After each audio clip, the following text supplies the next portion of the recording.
Welcome to another unboxing video from theplayersaid.com. My name's Alexander. Today we're taking a look at an older game. This is from Multi-Man Publishing, and this is Angola! Exclamation mark.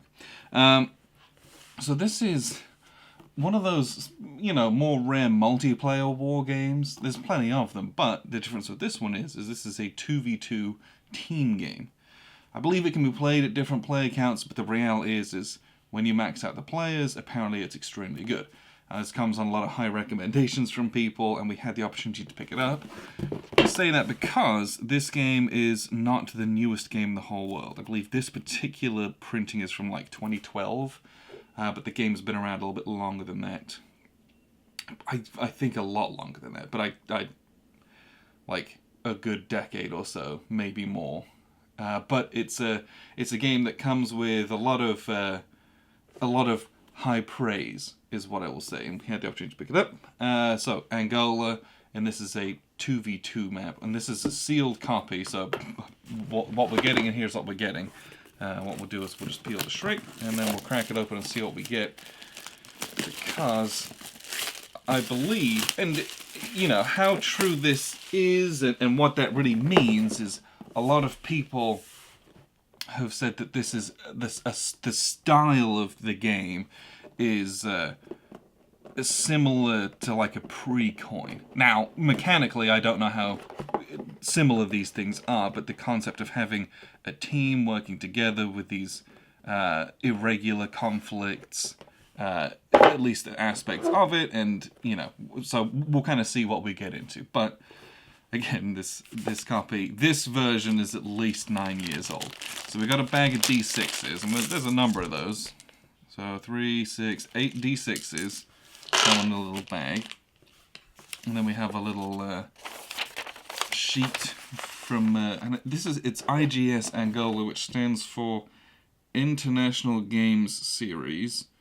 And it's a series that's obviously developed by Adam Starkweather. Classic. Yeah, and who designed this? Surely it says on, does it say on here? Doesn't say on there. Doesn't say on the back real quick. This is by Phil Kendall. Yeah, developed by Adam Starkweather. Oh, and the graphic artist was Lee Wood.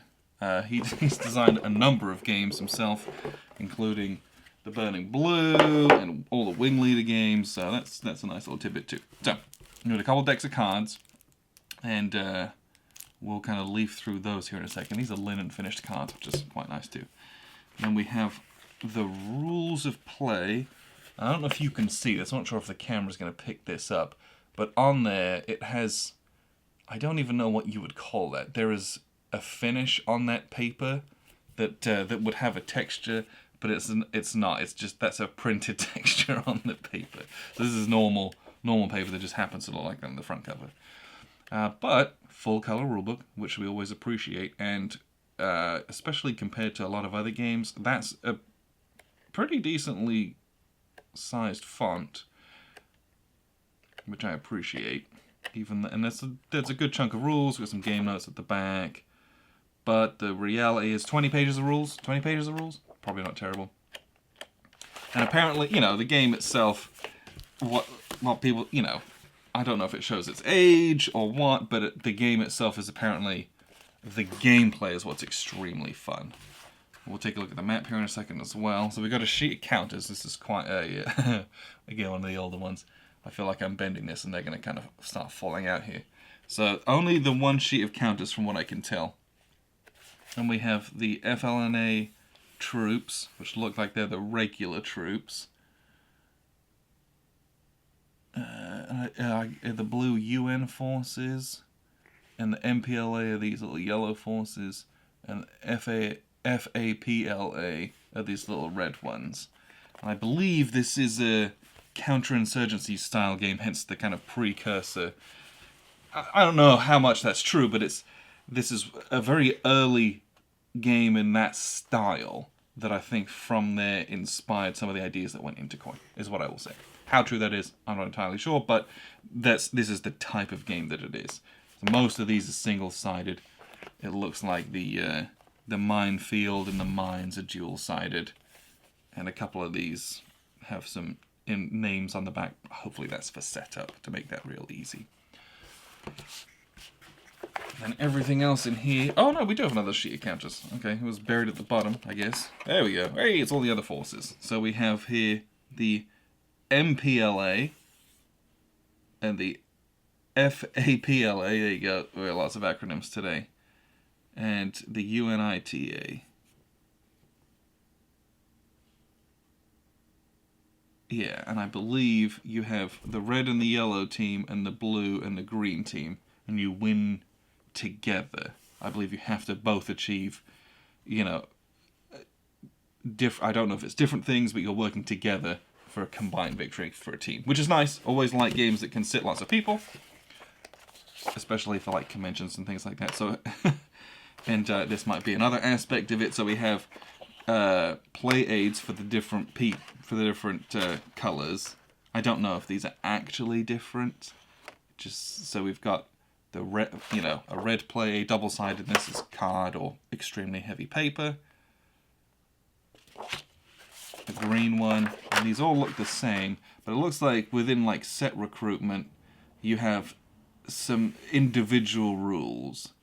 So I think there is some asymmetry in this game as well, hence that comparison as well. There's a yellow one and a blue one. I guess they have just a random sheet of paper at the bottom to help protect everything that was at the bottom for shipping. What we'll do is we'll open the map here, and then we'll take a look at the cards. So the map, it is a portrait style map.